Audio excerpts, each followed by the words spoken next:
After delivery நெறைய ladies இந்த இஷ்யூஸ்லாம் face பண்ணுவீங்கன்னு நெனைக்கிறேன். லைக் ரொம்ப நேரம் நிக்க முடியாது. ரொம்பவே டயர்டா இருக்கும். அப்புறம் அடிக்கடி இந்த பேக் பெயின் வரும் பாருங்க. அத வலிய மட்டும் பேர் பண்ணவே முடியாது என்னால. ஸோ நம்ம உடம்ப நம்ம தான் பார்த்துக்கணும். நம்ம நல்லா இருந்தா தான் நம்ம ஃபேமிலிய வந்து நம்ம நல்லா பார்த்துக்க முடியும். அதனால வீக்லி ட்வைஸ் ஆர் த்ரைஸ் நான் வந்து இந்த உளுந்து கஞ்சி எடுத்துப்பேன். என் குழந்தைக்கு நான் சாலிட் ஸ்டார்ட் பண்ணும்போதே இந்த உளுந்து கஞ்சி பவுடர் போட்டு கொஞ்சம் கட்டியா கூழ் மாரி காய்ச்சி குழந்தைக்கு ஊட்டி விட்டுருவேன். அவனும் நல்லா சாப்பிட்டுப்பான். உங்களுக்கு உளுந்து கஞ்சி பவுடர் ரெசிபி வேணும்னா கமெண்ட்ல சொல்லுங்க. நான் நெக்ஸ்ட் வீடியோல ஷேர் பண்றேன்.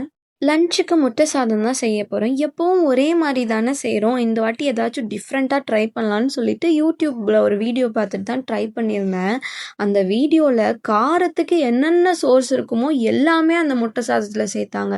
பச்சை மொளகா, காஞ்ச மொளகா, மிளகு, மொளகாத்தூளு இவ்ளோலாம் சேர்த்தா நம்ம பாடி தாங்காது இந்த வெயிலுக்குன்னு சொல்லிட்டு, நான் இதுக்கே கம்மியா தான் வந்து காரம் சேர்த்துருந்தேன். அப்பவும் பார்த்தா காரம் தூக்கலா தான் இருந்துச்சு.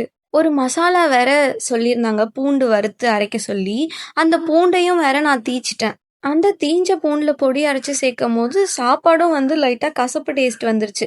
சாப்பாடு செய்யும்போதே என் ஹஸ்பண்ட் சொன்னாரு, "இந்த பேன்ல வந்து பத்தாது. நீ பெரிய வாணலா வச்சுக்கோன்னு" சொல்லிட்டு. அவங்க சொன்னா நம்ப கேட்போமா? கேட்க மாட்டோம்ல. பேன்ல வந்து சாதம் போட்டு கிளற முடியல. அதுக்கப்புறம் மறுபடியும் வேற வாணல்ல சாப்பாட்ட மாத்தி, அதுக்கப்புறம் செஞ்சேன். அந்த வீடியோல முட்டை சாதத்துல தேங்காய் பால் சேர்க்க சொன்னாங்க. இது என்னடா வியர்ட் காம்பினேஷன் நெனச்சேன். ஆனா அந்த சாப்பாட்டுக்கு டேஸ்ட் குடுத்ததே தேங்காய் பால் தான்.